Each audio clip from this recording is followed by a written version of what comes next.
안녕하세요. 경제 읽어주는 남자 김광석입니다. 기존의 경제라 한다면 생산의 3요소라고 하죠. 토지, 노동, 자본, 이게 주가 됐던 생산 방식이었다 그러면 이제는 그 생산 요소가 바뀌는 거죠. 정보나 기술 중심으로 바뀝니다. 그런 경제를 또 디지털 경제라고 표현할 수 있겠는데요. 디지털 경제로 전환되는 어마어마한 속도 속에 우리는 그런 전환을 디지털 트랜스포메이션이라고 하죠. 수많은 기업들이 2019년 해야 할 일, 캐치프레이즈로 디지털 트랜스포메이션을 선정하고 전개해오는 과정 속에서 이 디지털 경제, 디지털 산업에 대응해 나가는 모습이 있습니다.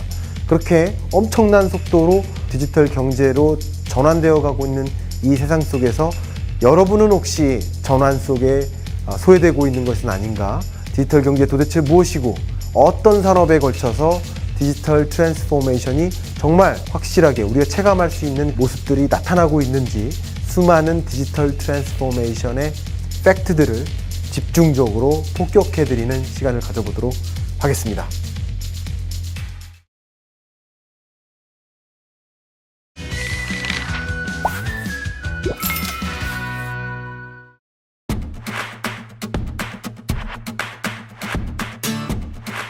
안녕하세요. 전국에 계신 경할몬 여러분, 경제 읽어주는 남자 김광석입니다. 어제 제가 세종시에 갔었는데요. 세종시청이 주관해서 세종시 공무원들 그리고 세종 시민들 오픈 세션이 있었는데 뭐 한 200~300명 이렇게 모이셨던 것 같아요. 그 공개 홀에서. 근데 경제 전망을 강연을 하는데 강연 중에 한 분이 화장실을 가고 싶어서 갈까 말까 막 이렇게 망설이시는 모습처럼 보이는 분이 계셨는데 딱 가시려고 하는데 다음으로 넘어가는 챕터가 부동산이니까 가려다가 다시 들어오는 모습을 확인했습니다. 그런 의미에서 제가 오늘 아침에 이번 주 경제 읽어주는 남자를 뭘로 할까 생각을 하다가 부동산 시장을 읽어드린 적이 좀 오래된 것 같다 생각을 해서 2019년 상반기 부동산 시장을 진단하는 그런 이번 주 강연을 준비를 했습니다. 자, 물론 오해를 안 해주셨으면 좋겠는데요.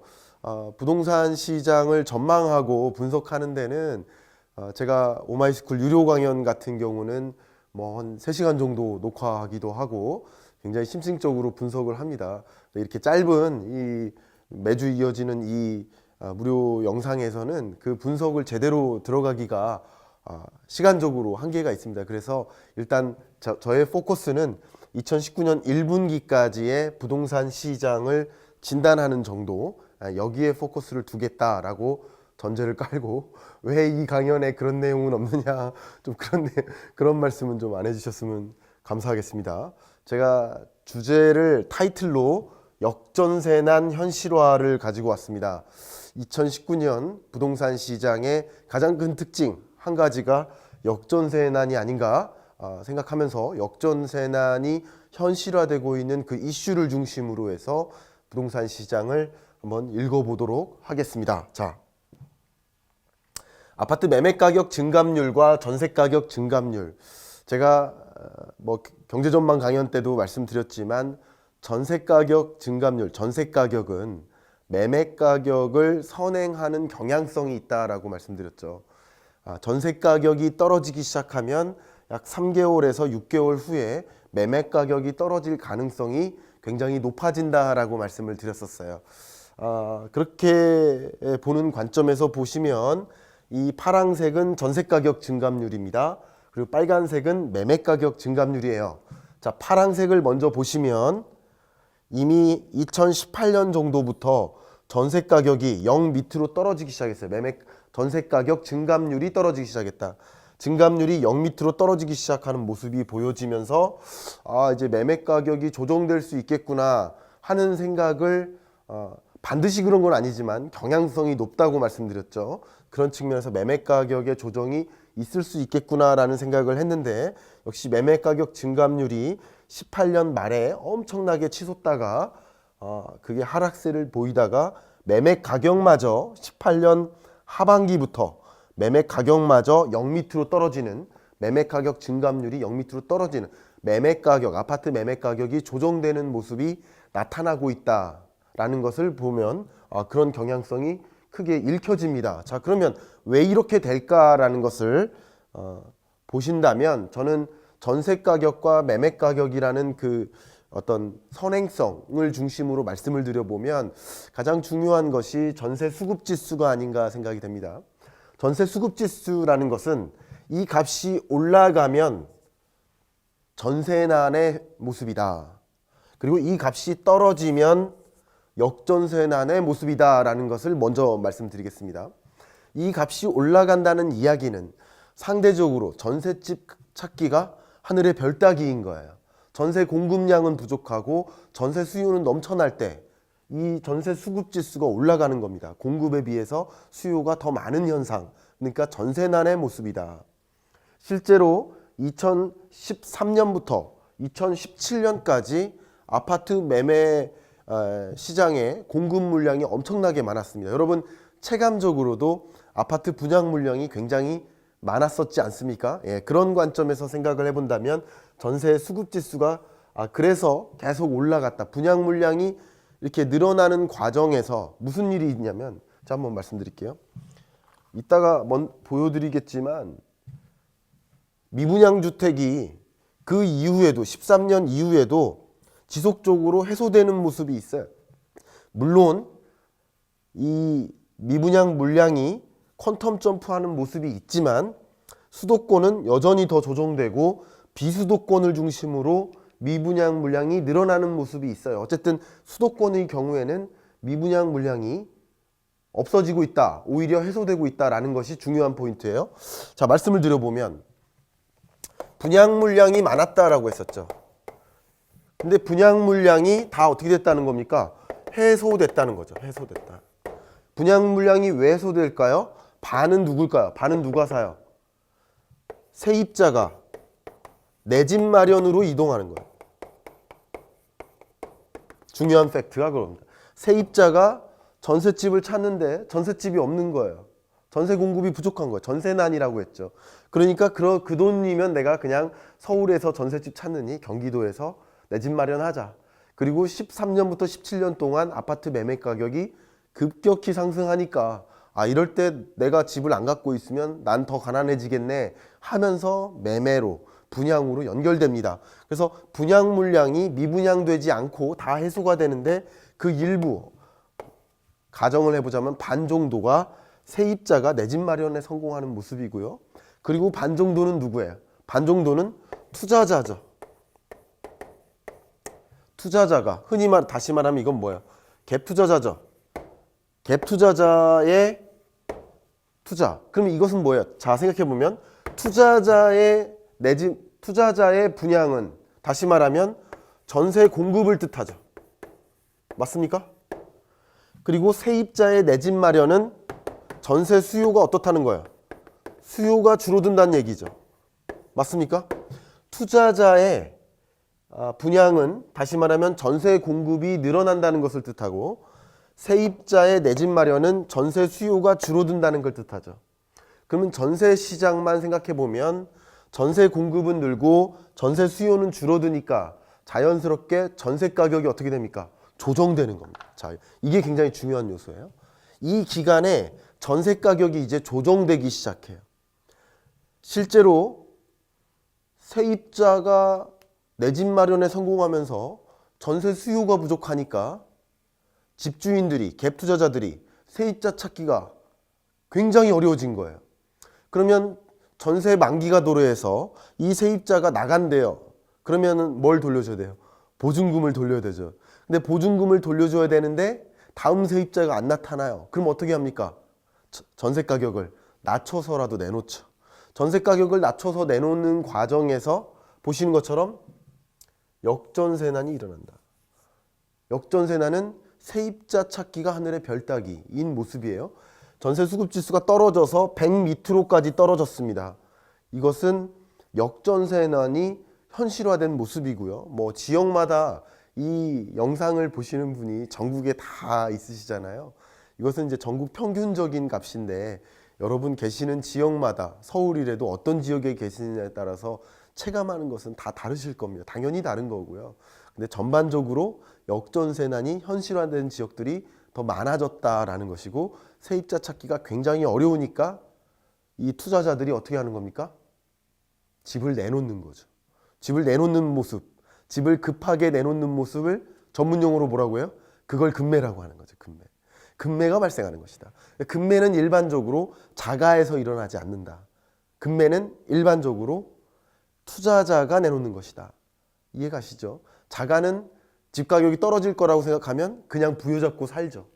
일반적으로 그렇다는 것이지 다 그렇다는 뜻은 아닙니다. 그래서 전세 수급 지수가 올라가다가 떨어지고 100 밑으로 떨어지는 이 모습은 역전세난이 현실화된 모습이다라는 것이고, 실제로 그런 과정에서 미분양 주택이 계속 해소됐고 수도권의 경우에는 미분양 주택이 더 해소된 모습을 보면 역전세난이 가속화되고 있구나는 그런 사실을 더 이해할 수 있는 거죠. 이해가시죠? 그런 과정에서 우리가 좀 궁금해야 될 것들, 그리고 관심 가져야 될 또 중요한 지표가 전세매매 비율이죠. 전세매매 비율은 어려운 지표가 아니죠. 전세매매 비율은 이게 집 하나가 살려면 1억인데 이 집에 전세 들어가려면 9천만 원이다. 그러면 이 집의 전세매매 비율은 90%. 전세매매 비율의 정의는 그렇게 어렵지 않죠. 전세매매 비율이 이미 2017년 정도를 기준으로 해서 어떻게 되고 있습니까? 떨어지고 있죠. 전세매매 비율이 떨어진다는 얘기는 전세 가격의 상승 속도가 떨어지고 있다. 전세 가격은 조정되고 매매 가격은 덜 조정되는 거다. 사실은 지금 매매 가격이 조정된다고 보고 있지만 매매 가격의 조정세보다 전세 가격의 조정세가 더 많아요. 그게 더 사실이에요. 물론 서민 입장에서는 전세 가격이 조정되고 집을 안 갖고 있는 사람들 입장에서는 매매 가격도 조정되는 것을 원할 수 있지만, 투자자 입장에서는 굉장히 지금 걱정되는 그런 상황이라고 볼 수 있겠죠. 어쨌든 2019년 안에는 역전세난이 가속화되고 있기 때문에 중요한 특징은 전세 점유 비중이 높은 지역, 전세 거주자가 많은 지역을 중심으로 뭐가 일어나요? 가격 절벽 현상이 일어난다. 근데 반대로 자가가 많은 지역, 자가 점유 비중이 높은 지역을 중심으로는 뭐가 일어나요? 가격 절벽이 아니라 거래 절벽이 일어난다. 결국은 전세 점유 비중이 높은 지역은 누가 힘들어요? 투자자가 힘들다. 갭 투자자가 힘들다. 전세 가격이 조정되고 급매를 내놓으니까 힘들죠. 그런데 자가 점유 비중이 높은 지역은 거래 절벽이 일어나니까 누가 제일 힘들어요? 공인중개사무소가 힘들다. 그래서 2019년 한 해는 공인중개사 사무소의 숫자가 더 많이 조정될 것으로 보여집니다. 그런 것이 일반적인 부동산 시장을 바라보는 뷰라고 볼 수 있겠는데, 저의 뷰 말고도 간략하게 제가 국제금융센터에서 여러 IB뱅크들이 한국의 부동산 시장을 나름 진단해 놓은 그 한 장짜리 표가 있었습니다. 그래서 이거를 그대로 캡처해서 가지고 왔는데요. 잠깐 읽어드리겠습니다. 주택시장 안정대책 시행 등으로 부동산 경기가 하강 국면에 진입한 것으로 평가한다. 누가? 시티뱅크를 제외한 여러 투자은행들이 그렇게 판단을 했습니다. 2월 전국, 서울 부동산 가격 지수가 정부 규제 강화, 전월세 선호, 그러니까 이제 집 가격이 떨어지고 전세 가격은 더 조정되니까 그냥 전월세 사는 게 나은 거예요. 왜 이 시점에 내가 집을 사냐 이거죠. 조금 있다가 전월세에 살다가 집 가격이 더 조정되면 그제서 집을 사겠다 하는 현상, 그러니까 전월세 선호 현상이죠. 이런 것들로 인해서 하락하고 있다. 노무라도 그렇게 보고 있습니다. 그리고 18년 시행된 9.13 부동산 대책, 이런 것들이 주담대도 규제하고 다주택자 추가 과세, 이런 여러 가지 부동산 규제들이 강화되면서 부동산 수요를 유의미하게 억제할 것으로 보고 있다. 시티뱅크의 판단이고요. 그 밖에 여러 부채와 관련된 규제라든가 이런 것들 때문에 부동산 시장이 더 조정을 받을 것으로 보여진다라고 보는 것이고, 부동산 경기가 하강 국면에 진입했다. 정부는 자산 가격 하락이 경제에 과도한 부담으로 작용하지 않는 선에서 규제 강화 스탠스를 견지할 것으로 예상한다. 이게 뭐냐면, 물론 부동산 시장을 규제를 너무 하다 보면 자산 가격, 자산 가치가 감소하다 보니까, 자산 가치가 감소하면 여러분 어때요? 소비가 굉장히 위축되겠죠. 경제 심리가 위축돼요. 특히 소득이 없고 자산에 의존해서 경제 생활을 영위하는 계층들은 더 심각할 수 있겠죠. 이해 가시죠? 임대소득만 누린다든가 하는 그런 경우에는 이렇게 그렇기 때문에 규제 강화를 유지하는 그런 스탠스는 유지하지만 자산 가격이 하락함에 따라서 이 경제가 위축되는 그런 정도는 바라지 않기 때문에 적정한 수준에서 이런 스탠스를 유지해 나갈 것이다. 문재인 대통령의 부동산 시장 정책 기조는 유지될 것이다. 부동산 시장을 잡으려 하는 그런 정책 기조를 얘기하는 거죠.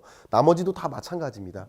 그 여러 가지를 또 분석해 볼 수 있는데 시간 관계상 제가 요 그래프만 제시해 드리고 마무리하겠습니다. 제가 이 강연을 준비하느라고 방금 한 15분 전에 그래프를 막 그리고 우리 오마이스쿨 스텝께 전달해 드린 그 그래프입니다. 제가 한번 보여드리면 물론 방금 말씀드렸던 것처럼 부동산 시장에 대한 전망이 IB뱅크들의 판단도 어둡다.